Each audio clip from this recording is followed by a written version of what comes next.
our Acting Director at the Energy and Climate Intelligence Unit, Sepi Golzari-Munro, and Professor of Energy Policy at University College London, Jim Watson. So, just the man for this question. Obviously, the focus was energy today, but the main announcements were focusing on coal, one of the 4 priorities that Boris Johnson has set out coming into this summit. So, how big a deal were those announcements? It is a big deal. I mean, it's partly because we've got more countries on board, as well as actually regions within countries. So I watched some of the plenary speeches on this, and it was really striking to get not only national governments on the stage, but companies, and then representatives of areas such as like Silesia in Poland, which is very dependent on coal mining. And so it's significant to get more of them in, with plans to get away from coal, with plans to stop financing coal in other countries. And some quite surprising additions like Vietnam, like Chile, middle-income countries who've really struggled to get past coal for quite a long time, and you feel that that's starting to tip. With all these announcements, you're going to have to see, is it going to be implemented? The devil's in the detail, etc. But I think it's very hopeful. And also emissions, notable emissions as well, aren't there? I mean, on the deal to ditch coal, you didn't get some of the biggest coal producers. You didn't get Australia or China.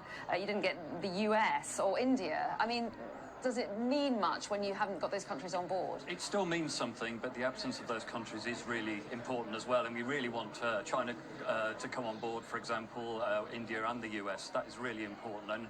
And it's a problem that they're not there. I was really struck by something the UK Energy Minister said, that actually to get away from coal, we need to start closing 2 large coal-fired power stations a week.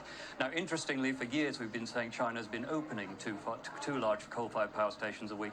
And it kind of reminded me about their absence and the fact that they really need to join this movement in the next 5 years or so to really make it meaningful. And Sepi, it was interesting, wasn't it? Because there were a lot of new countries to join this pledge. I think more than 20 new countries. And Jim has mentioned some of them, Indonesia, Vietnam, and also Poland as well. And I was watching some of those sessions as well, and one of the representatives from Indonesia saying, yeah, we're on track, we really want to do this, but we need money, we need help. And that's a big issue, isn't it? It's knowing that that money will be forthcoming so that they can make this transition. That's right, and I think a model to look at here is actually the deal that was done for South Africa, which is going to be providing $8.5 trillion of finance over 4 years to help the South Africans move away from coal, but to move away from coal in a way that actually provides security and a just transition for the workers in that country. Well, that's right, because that's one of the real concerns, isn't it, Sepi? That this is, obviously, that the ambition is to save the planet, to keep global warming down, but there are individuals involved here who work in these fossil fuel sectors who must be quite worried when they hear announcements like this. Exactly, and I think that that's why it's so important to work with countries and to make sure that countries themselves that are planning to do this have got a means of engaging the people whose lives this transition is going to affect, because frankly, you know, you need to make sure that people have that security in moving towards a decarbonised world. Do you think that South Africa deal, Jim, is a model that we might see rolled out in other parts of the world, where money is directly given in climate aid to a particular purpose, i.e. phasing out coal? Do you see that happening elsewhere? I do, and I think the Indonesia case, which has been mentioned, is another important one. I mean, through some of the programmes I work with the UK Foreign and Commonwealth and Development Office, if I can say that full name, you know, we engage with our counterparts in places like Indonesia, and it's very clear that they see a path to change, but actually that will require that finance and that other technological help to be able to do it. It's not that it can't happen, but those things are an important condition to be able to do that. And so we're getting these announcements. We've had announcements through the week. We've had a pledge to reduce methane emissions, Sepi. We've had a pledge to protect forests as well.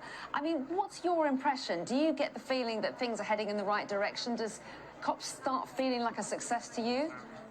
I have to say I do feel quite optimistic about this COP so far. And of course, don't want to speak too soon, but I really like to take a step back and say, well, actually, it was only 6 short years ago that the world was on a path to 6 degrees of warming. Now, that's obviously very dangerous. And then after the Paris Agreement, we were on a trajectory for 4 degrees, still very troubling. And in that time, in 6 short years, just before we started this conference, we were on a 2.7 degree trajectory. Now, 5 days into the conference, with the pledges that have been made by countries and these deals that have been done outside of the formal negotiations, we're potentially looking at having closed the gap to 1.8, 1.9 degrees. Now, that's critical. That shows that actually these conferences, they do work. They need the public pressure from the outside, but they do work. Year on year, they build on it, and they turn the political temperature up to keep global warming down. And that 1.8 figure is what's been put forward by the IEA, the director of the IEA, Fatih Birol, today, the International Energy Agency. I mean, very respected organisation, Jim. So, but then again, presumably there are a load of caveats. This is if the pledges are met. If it's one thing pledging something, but some of these pledges don't have detailed plans behind them. I mean, are you confident that the pledges that have been made can be delivered? I think partially confident. You're absolutely right. I mean, Fatih Birol kept his team up all night, I think, doing that. We've got some former colleagues of mine work there, and they said they were working very hard to kind of just get a sense of it and to come to that 1.8 degree result. But there are huge caveats about deliverability and measurement, whether you're talking the methane deal and being able to deliver that. You know, that requires you, for example, to monitor everything from agriculture emissions from Brazil to long-distance pipelines for gas from Russia into Europe, and those are notoriously leaky and difficult to manage. So there's lots of questions underneath, but I do share the optimism that actually, you know, we are starting to see these big cross-cutting deals in big chunks of the areas of emissions. And if they're delivered, we are getting much closer to where we need to be.